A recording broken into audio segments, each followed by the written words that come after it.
اپنی ٹیلی vision screen پر دیکھ سکتے ہیں حیدرآباد یونیورسٹی کے قیام کے لیے خصوصی تقریب کا انعقاد کیا گیا۔ میں آج بڑا خوش ہوں کہ ہم ایک یونیورسٹی کی سٹون لائنگ کر رہے ہیں، انوگریشن کر رہے ہیں۔ پرانے زمانے میں سڑکوں کی انوگریشن ہوتی تھی، اس طرح سڑکیں بنتی رہتی ہیں، لیکن جو قوم آگے بڑھتی ہے وہ اپنے لوگوں پہ انویسٹ کرتی ہے۔ جب وہ لوگوں پہ انویسٹ کرتی ہے تو وہ لوگوں کو وہ اس لیول پہ پہنچ جاتے ہیں کہ وہ خود ہی انفراسٹرکچر بنا دیتے ہیں۔ کبھی بھی کوئی قوم آج تک ایجوکیشن اور تعلیم کے بغیر کبھی آگے نہیں بڑھی۔ اسی لیے ہمارے نبی صلی اللہ علیہ وسلم نے جنگ بدر کے بعد یہ ایک بہت بڑا قدم لیا تھا۔ اگر آپ اس کو اس کانٹیکسٹ میں دیکھیں تو آپ یہ ریئلائز کریں گے کہ وہ بہت ایک ریولوشنری سٹیپ تھا کہ پورے 313 لڑنے والوں کے پاس ہتھیار بھی نہیں تھے، اور ایک قیدی کو آپ جب جنگ جیتے اور جب قیدیوں کو واپس کرتے تھے تو پیسے لے سکتے تھے، مکہ کے کفار سے پیسے لے سکتے تھے، لیکن انہوں نے تب فیصلہ کیا کہ جب پیسے بھی نہیں تھے، ہتھیار بھی نہیں تھے، کہ جو بھی قیدی 10 لوگوں کو مسلمانوں کو پڑھا دے تو وہ آزاد ہے۔ دیکھیں، ہم ریئلائز نہیں کرتے کہ ہمارے پاس ایک رول ماڈل ایک ایسے ہیں جو کہ دنیا میں سب سے عظیم the greatest man in history consider کیے جاتے ہیں، چاہے آپ مسلمان ہو یا نہ ہو۔ تو وہ جو رول ماڈل کی جو ہمیں قرآن میں حکم دیا گیا کہ ان کی زندگی سے سیکھو، تو ہمیں یہ سیکھنا چاہیے تھا کہ انہوں نے کیوں کیا۔ جانوں کو خطرہ تھے، ابھی تھوڑے سے مسلمان تھے، ان کو خطرہ تھا ابھی، لیکن انہوں نے تب ریئلائز کیا کہ سیکیورٹی آتی ہے تعلیم سے، اصل سیکیورٹی تعلیم سے آتی ہے۔ اور آپ اگر دنیا کی تاریخ اٹھا کے دیکھیں تو جس بھی قوم نے تعلیم کے اوپر زور دیا وہ آگے نکل گئی۔ یہ جو شروع ہوا، یہ جو 20th سینچری کی شروع تھی، تو دیکھتے دیکھتے 10 15 20 سالوں میں امریکہ سب سے آگے نکل گیا، کیونکہ سب سے زیادہ گریجویٹس امریکہ میں تھے دنیا میں۔ آج سنگاپور یونیورسٹی کا بجٹ ساری پاکستانی کی یونیورسٹی سے زیادہ ہے، ایک سنگاپور یونیورسٹی کا بجٹ۔ اور آپ سنگاپور، کیونکہ انہوں نے تعلیم پہ زور دیا اور ہائر ایجوکیشن پہ زور دیا، نالج اکانومی پہ زور دیا، آج یہ سوچیں کہ 21 کروڑ پاکستانیوں کا جو ایکسپورٹس ہے، جو ہماری ساری ایکسپورٹس ہیں، وہ مشکل سے 24 ارب ڈالر ہے۔ وہ 40-50 لاکھ لوگ ہیں سنگاپور میں، وہ 330 ارب ڈالر کی ایکسپورٹس کرتے ہیں، اتنا سا سنگاپور ہے۔ تو کیا کیا کہ وہ جو ہمارے نبی صلی اللہ علیہ وسلم نے تب سمجھ گئے تھے کہ معاشرہ تعلیم کے بغیر نہیں آگے بڑھ سکتا، اور تب مسلمان غریب ترین تھے، سپر پاورز تھی دونوں طرف، رومن ایمپائر اور پرشین ایمپائر۔ اس کے اندر سے وہ قوم اٹھی اور اس نے 700 سال تک دنیا کی عظیم سویلائزیشن بنی، اور سارے ٹاپ سائنسدان مسلمان تھے 700 سال تک، اور ڈومینیٹ بھی وہی قوم کرتی ہے جس کے پاس سائنس اور ایجوکیشن ہو۔ ہم آج جدھر کھڑے ہیں، ہمیں یہ سمجھنا چاہیے کہ ہمارے پاس اس وقت 21 کروڑ لوگ، اور ہمارے پاس 60% پاکستانی 30 سال کی عمر سے کم ہے، اور یہ جو ایجوکیشن ہے، اس کے بغیر تو یہی ہم ان کو ایجوکیٹ کر دیں، یہ نوجوانوں کو، یوتھ کو، یہ یوتھ ہی پاکستان کو اٹھا دے گی، اور اگر ہم نے ان کو تعلیم نہ دی، یہ یوتھ ہی ہمیں نیچے لے آئے گی، کیونکہ ان کو روزگار چاہیے ہوگا۔ جب آپ لوگوں کو ہنر ہی نہیں سکھائیں گے، ایکوپ نہیں کریں گے، تعلیم نہیں ملے گی، اور وہ بے روزگار رہیں گے، اور پھر جو بے روزگار ہوتے ہیں وہ ایک معاشرے کے لیے پھر آخر میں پرابلم بنتے ہیں۔ روزگار چاہیے لوگوں کو. غربت وہ پرابلم ہے, اور ہمارے پاس یہ وہ ٹائم ہے ہسٹری میں جب ہم یہ معاشرہ ایک عظیم ملک وہ بن سکتا ہے جو خواب تھا پاکستان کا, بہت بڑا خواب تھا. اگر آپ قائد اعظم کی بھی تقریریں سنیں, اور جو علامہ اقبال کی خاص طور پہ, اگر آپ ان کی ساری جو تھیری تھی پاکستان کے پیچھے اگر وہ آپ سنیں تو آپ سمجھیں گے کہ بہت بڑی سوچ تھی پاکستان کا نام. اور بالکل خالد مقبول نے ٹھیک کہا کہ ہم جو پاکستان جس لیے بنا تھا یہ تو وہ نہیں ہے پاکستان. تو اس کو بنانے کے لیے ایک جو سب سے زیادہ چیز ہم نے کرنی ہے وہ ہے تعلیم پہ زور دینا, اور دوسری جو آپ نے خالد آپ نے جو کہا انصاف کے اوپر. معاشرہ انسان سب چیز سہ جاتا ہے لیکن نا انصافی نہیں سہ سکتا, جو حضرت علی کا قول ہے کہ ظلم کا نظام چل جائے گا, کفر کا نظام چل جائے گا لیکن ظلم یعنی نا انصافی کا نظام نہیں چل سکتا. تو ہمیں جسٹس کے اوپر اور تعلیم کے اوپر یہ ہمارے 2 پلرز ہوں گے انشاءاللہ ہماری جو نئے پاکستان کا ہمارا آئیڈیا ہے.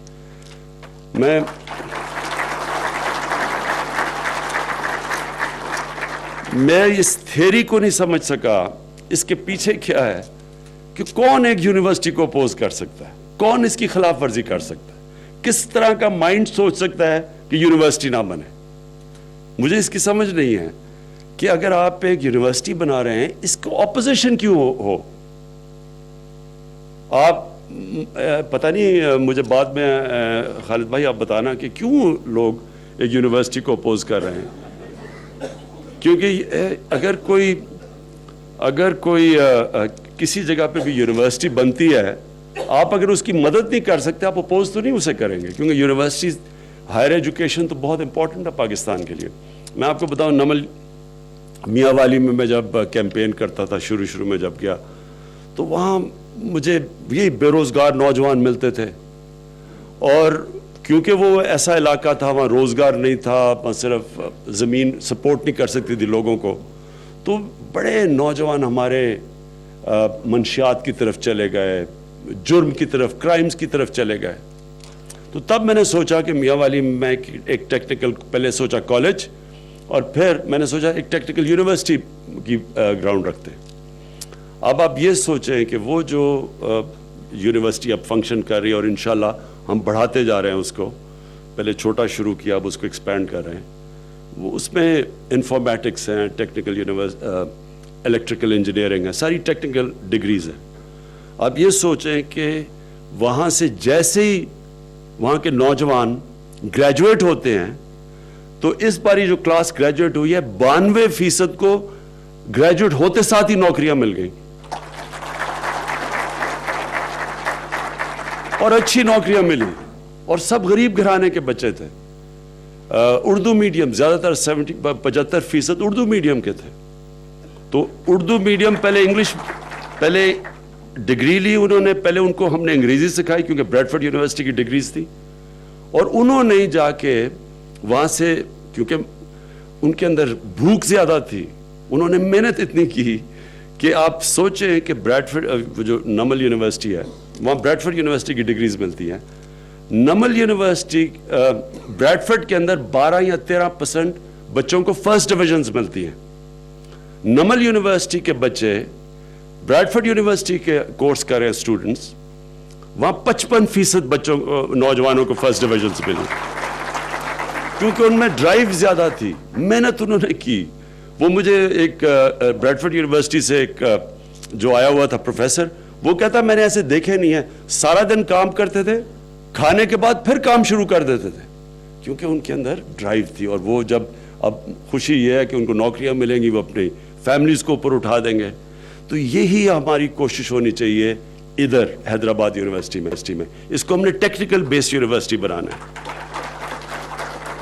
تاکہ یونیورسٹی کی ڈگری سے ایک دم ان کو نوکریاں ملیں, ہنر سیکھیں, کام کریں. اور وہاں میں انشاءاللہ خالد بھائی آپ کی ہم پوری مدد کریں گے. جو نمل یونیورسٹی میں ہمارا ایکسپیرینس ہے وہ ہم شیئر کریں گے تاکہ آپ کی یونیورسٹی میں بچوں کو فائدہ ہو. تو اس میں آپ بے فکر ہو جائیں, پوری سپورٹ آپ کو ملے گی فیڈرل گورنمنٹ کی, ہم پوری مدد کریں گے. عمران اسماعیل گورنر، وہ ان کے ساتھ آپ کا رابطہ ہے مسلسل، آپ کی ہر قسم کی سپورٹ ہوگی. اور مجھے بڑی خوشی ہے کہ آج ہم نے ایک اور یونیورسٹی شروع کی ہے، وہ صرف پرائیویٹ، گورنمنٹ کی نہیں، یہ تو گورنمنٹ کی ہوگی، میں پرائیویٹ کی بات کر رہا ہوں. میں نے کچھ لوگوں سے مل کے ابھی ایک سہاوا ہے، یہ جیلم کے پاس جگہ، وہاں بھی ہم نے زمین لی ہے، اور وہاں انشاءاللہ ایک ایسی یونیورسٹی بنا رہے ہیں جس میں ہم 2 سبجیکٹس لے کے، اس کا نام ہم نے القادر یونیورسٹی رکھا ہے، اور اس میں 2 سبجیکٹس ہوں گے، 2 اسپیشلی ایمفسس، ایک ہوگی سائنس اور دوسری صوفیزم. صوفیزم میں بھی ریسرچ کریں گے نبی صلی اللہ علیہ وسلم کے اوپر. دیکھیں یہ ضروری ہے اپنے بچوں، اپنے اسٹوڈنٹس کو بچانا، بچوں کو بتانا کہ ہم پیچھے ایک اسلام ایک ملک بنا تھا جس کا نعرہ تھا پاکستان کا مطلب کیا، لا الہ الا اللہ، اس پہ ملک بنا ہوا ہے. ہمارے لوگوں کو پتہ ہی نہیں کہ کیا اسلام کی تاریخ کیا تھی، نبی صلی اللہ علیہ وسلم کی زندگی کیا تھی، کیا پتہ ہی نہیں ہے ہمیں. ہمارے بچے سارے، ان کو وہ امریکنز کا پتہ ہے، وہ جو اسٹیو جابز کون تھا، اور اس کی کتابیں پڑھتے، اس سے ہم کیسے رول ماڈل ہے وہ ہمارا، اور وغیرہ، اور وہ دوسرے بھی جو بل گیٹس، اور ان کو رول ماڈل بنایا ہوا ہے کیونکہ ان کو مٹیریل ہی یہ ملتا ہے. لیکن کسی نے ابھی تک یہ اسٹڈی نہیں کیا کہ ایک دنیا کے سب سے عظیم آدمی آئے تھے، انہوں نے ایک پورا سویلائزیشن چھوڑ کے گئے، قانون نئے بنا کے گئے، ایک ایسی چیز کی جو دنیا میں ہوئی کبھی نہیں تھی. لیکن آپ حیران ہو جائیں گے کتنے لوگوں کو ان کی تاریخ کا پتہ. تو اس یونیورسٹی کے اندر ہم ان کی پوری بتائیں گے زندگی، اس کے اوپر ریسرچ کروائیں گے کہ کیا تھی، پتہ تو چلے نوجوانوں کو کیا ہے. آپ یہ سوچیں کہ جب اسلام کے اوپر کوئی اٹیک آتا ہے، ہماری نبی صلی اللہ علیہ وسلم کی شان میں کوئی باہر سے گستاخی کرتا ہے، جواب دینے والے نہیں ہیں. کوئی یہاں سے انٹلیکچوئل، ہماری ایسے مائنڈز ہی نہیں ہیں جو کہ مغرب کو جواب دے سکتے ہیں. ہمارے دینی لوگ ہیں لیکن دینی لوگوں کی کیپبلٹی نہیں ہے وہاں جواب دینے کی جو یہاں ہیں. اب مولانا فضل الرحمان کیا جواب دیں گے اگر باہر سے کچھ ہو؟ لیکن اگر آپ کے پاس یہاں صحیح معنی میں اسکالرشپ ہو، آپ کے پاس صحیح ریسرچ کی ہوئی ہو، پروفیسرز ہو، وہ بول سکتے ہیں، وہ بتائیں تو صحیح دنیا کو. ہم پہلی حکومت آئے ہیں، ہم نے آتے ساتھ ہی OIC کو ایکٹیویٹ کیا، یونائٹڈ نیشنز کو، ہم نے یورپین یونین کو کیا کہ آپ ایک فریڈم آف ایکسپریشن کے نام پہ آپ اجازت دیتے ہیں لوگوں کو ہمارے نبی صلی اللہ علیہ وسلم کی شان میں گستاخی کرنے کی، فریڈم آف سپیچ کے نام پہ. لیکن یہودی ہیں، آپ ان کے اوپر اگر کوئی چیز آ جائے ہولوکاسٹ کے اوپر، کوئی آپ انٹرپریٹیشن بھی یورپ میں کر دیں جو ان سے ملتی نہیں ہے، 4 ملکوں میں سزا مل جاتی ہے ان کو. تو وہاں فریڈم آف سپیچ نہیں، کیونکہ ان کو تکلیف ہوتی ہے. اس کا مطلب کہ اگر اس قوم کو تکلیف ہوتی ہے کسی چیز سے تو آپ ان کی فکر کرتے ہیں، لیکن مسلمانوں کو جو تکلیف ہوتی ہے آپ کہتے ہیں فریڈم آف ایکسپریشن. تو مجھے بڑی خوشی تھی کہ ہم نے جب یہ UN میں بھی ایشو اٹھایا اور جو OIC میں ایشو اٹھایا، تو پہلی دفعہ یورپین یونین کے کورٹ نے کہا کہ آپ فریڈم آف ایکسپریشن کے نام پہ نبی صلی اللہ علیہ وسلم کی شان میں گستاخی نہیں کر سکتے. لیکن یہ پہلے ہو سکتا تھا اگر ہمارے پاس اسکالرشپ ہوتی، بولنے والے لوگ ہوتے جو باہر ایکسپلین کرتے. تو میرا مقصد یہ ہے کہ ہمیں اپنی یوتھ کو بتانا چاہیے کہ کیا تھا اصل اسلام، کیا ہے، کیا دین کیا دیتا ہے آپ کو، اس کا مقصد کیا ہے، تاریخ کیا ہے، نبی صلی اللہ علیہ وسلم زندگی کیا تھی، انہوں نے کیسے اچیو کر لیا جو انہوں نے کیا، جو ایک دم کہاں سے، کوئی مسلمانوں کسی کھاتے میں نہیں تھے. 2 سپر پاورز کو 15 سالوں کے اندر، جنگ بدر کے 15 سال کے بعد دونوں سپر پاورز کے وہ گھٹنے ٹیک دیے ان کے سامنے، اور یہ تاریخ کا حصہ ہے. تو یہ بھی لوگوں کو نہیں پتا. بہرحال میں ایک اور 2 چیزیں اور کہنا چاہتا ہوں. ہم کئی دفعہ میں دیکھتا ہوں یہ جنرل مشرف کے دور میں ایک عجیب سی چیز آ گئی پاکستان میں. وہ باہر انتہا پسندی کے اوپر دنیا میں ایک آواز اٹھ گئی, تو ایک شروع ہو گیا کہ نہیں جی ہم ماڈریٹ ہیں. پھر انلائٹن ماڈریشن جیسی ایک نام بھی نکلا ہے جس کا کوئی مقصد ہی نہیں. ایک عجیب سی چیز آ گئی ہمارے معاشرے میں, اس سے پہلے نہیں تھی. اب ٹی وی پہ میں دیکھتا ہوں لوگ, یہ تب سے ہے, یہ جب 9/11 کے بعد ہے, ٹی وی پہ لوگ بیٹھتے ہیں, پروگرام اردو کا ہو رہا ہے, آڈینس اردو ہے, اور ٹی وی پہ بیٹھ کے انگریزی بولنا شروع ہو جاتے ہیں. نہیں, میں یہ آپ کو یہ ذرا سیریس, یہ مذاق نہیں کر رہا, میں یہ سیریس یہ بات کرنا چاہتا ہوں. پارلیمنٹ میں دیکھو وہ بلاول بھٹو انگریزی میں تقریر کر رہے ہیں. یہ اس لیے یہ میں کہہ رہا ہوں کہ دیکھیں یہ کتنا بڑا ایک آپ توہین کرتے ہیں اپنی قوم کی. 90% پاکستانیوں کو اردو نہیں آتی, انگریزی نہیں آتی. 90% پاکستانیوں کو انگریزی نہیں آتی, ہمیں پتہ نہیں آتی ان کو. تو ہم کیسے یہ انگریزی میں بولتے ہیں پبلک فورمز کے اوپر؟ کیوں بولتے ہیں ہمیں اردو آتی ہے, لوگوں کو اردو آتی ہے, اور آپ انگریزی میں بولنا شروع ہو جاتے ہیں. یہ اپنے لوگوں کی توہین ہے. ہم کیوں, یہ کانسیپٹ آپ نے سنا ہے کبھی انگلینڈ کی پارلیمنٹ کے اندر وہ فرینچ میں شروع ہو جائے کوئی بولنا, اس کا مذاق اڑائیں گے؟ ہمیں کیوں یہ احساس کمتری ہے کہ ہم سمجھتے ہیں کہ جب تک میں انگریزی نہیں بولوں گا لوگ سمجھیں گے میں پڑھا لکھا نہیں ہوں. اس لیے یہ روایت کو ہمیں ڈسکریج کرنا چاہیے. وہ اس لیے کہ ہم لوگوں کو کمپلیکس دے دیتے, اپنے لوگوں کو, جو آپ لوگوں کو جب انگریزی نہیں پڑھاتے, ہمارے بچے اسکولوں میں جو انہوں نے نہیں پڑھی ہوئی, دیہات میں ہماری 60-70% قوم ہے نہیں جانتی انگریزی, ہم کیوں ان کو کمپلیکس دے رہے ہیں کہ جناب یہ پڑھا لکھا ہو تو انگریزی بولنا چاہیے, یا تو پھر سب کو انگریزی پڑھائیں. اس لیے میں سمجھتا تھا کہ یہ ایک غلط ٹریڈیشن ہے.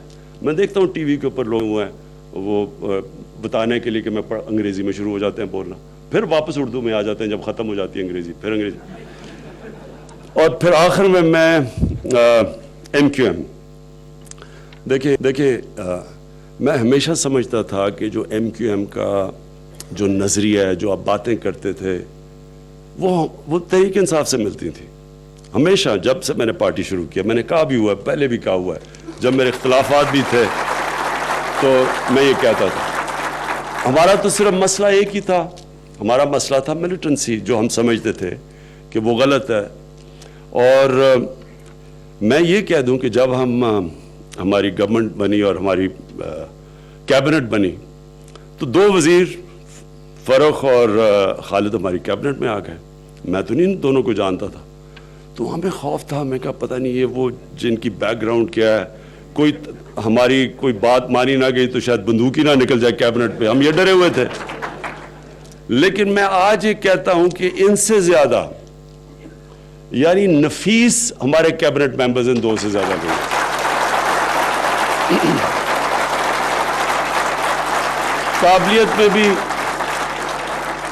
قابلیت میں فاروق نسیم ہمارے جو لا منسٹر ہیں, وہ یعنی سب ان کی رسپیکٹ کرتے ہیں اوپینین کی. اور جس طرح خالد مقبول نے کنڈکٹ کیا اپنے آپ کو ہماری کیبنٹ کے اندر, تو میں خاص طور پہ آج آپ دونوں کو خراج تحسین پیش کرنا چاہتا ہوں.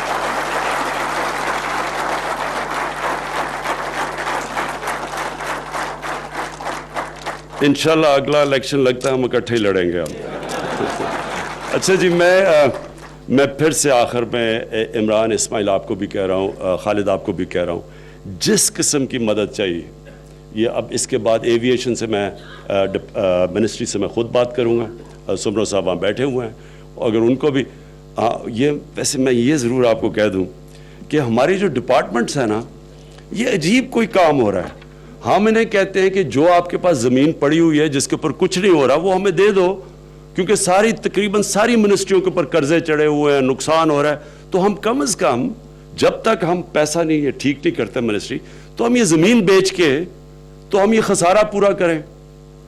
ہم ہر منسٹریوں کو پوچھتے ہیں کہ جی بتائیں کوئی آپ کے پاس زمین پڑی ہوئی ہے جس کو ہم صحیح استعمال کر سکیں. لیکن آپ حیران ہوں گے, وہ منسٹریوں کے اندر لوگ بیٹھے دبا لیتے ہیں زمینوں کو.